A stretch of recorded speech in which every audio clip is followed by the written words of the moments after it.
দৰ্শকসকল, অসমীয়া পাকঘৰ জ্যোতি চেনেললৈ আপোনালোকক পুনৰ আদৰণি জনাইছোঁ।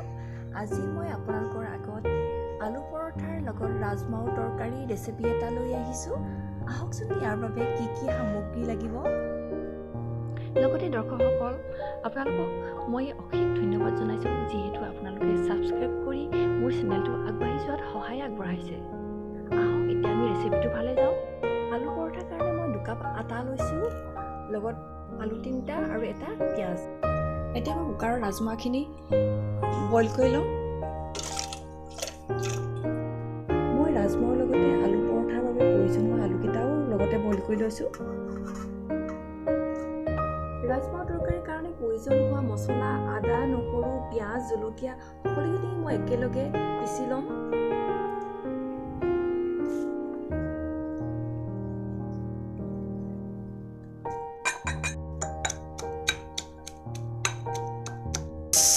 ৰাজমা তৰকাৰীত মই 2টা হুইচেল দিছোঁ কাৰণ ৰাজমাখিনি যিহেতু এতিয়া নতুনকৈ ওলাইছে, কোমল হৈ আছে। এতিয়া মই আটাখিনি মুঠি ল'ম, তাৰ কাৰণে মই নিমখ দি লৈছোঁ। আৰু 2 চামুচ ডাঙৰ চামুচেৰে তেল দিম।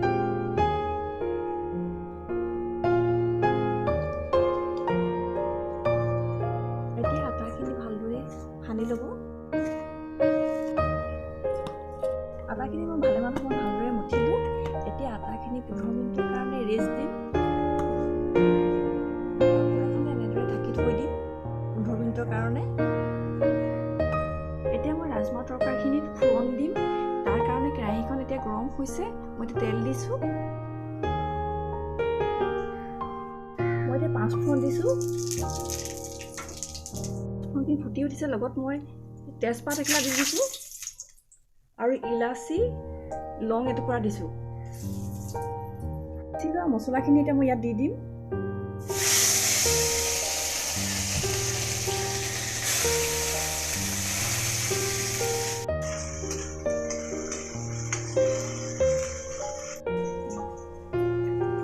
এতিয়া মই বিলাহীখিনি দি দিছোঁ।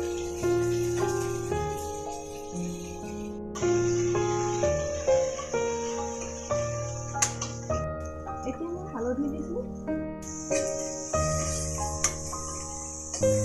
মছলাখিনি ভালদৰে ভজা হৈ গৈছে। ইয়াৰ যিহেতু কেঁচা গোন্ধটো যোৱালৈকে আমি ভাজিব লাগে। তেলো ছেপাৰেট হৈছে। এতিয়া মই ৰাজমাখিনি ইয়াত দি দিম।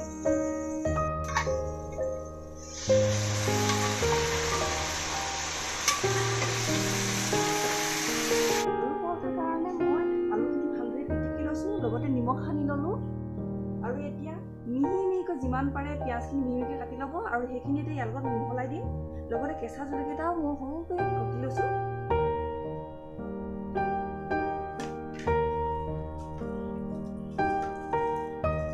সেইখিনিৰ লগত ধনিয়া গুড়ি অলপমান মিহলাই ল'ব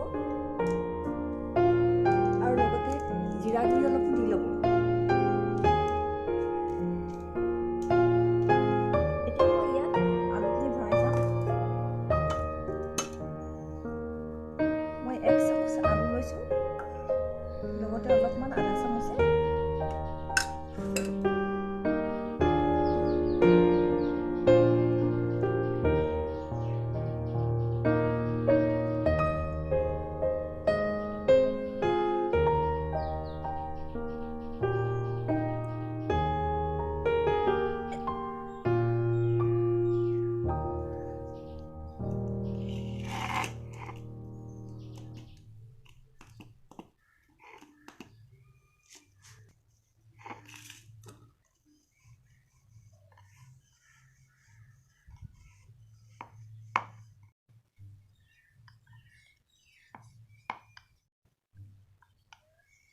আমাৰ পৰঠাটো বেলা হৈ গৈছে। বেছি পাতলো কৰিব নালাগে।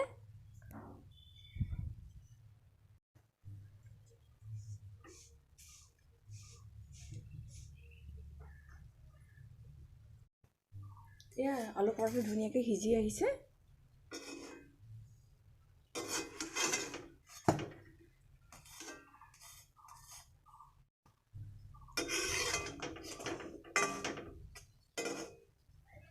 এয়া চাওক, আলু পৰঠাটো ইমান সুন্দৰদৰে সিজি আহিছে। এতিয়া মই ইয়াত গৰু ঘিউ অকণমান দি দিম।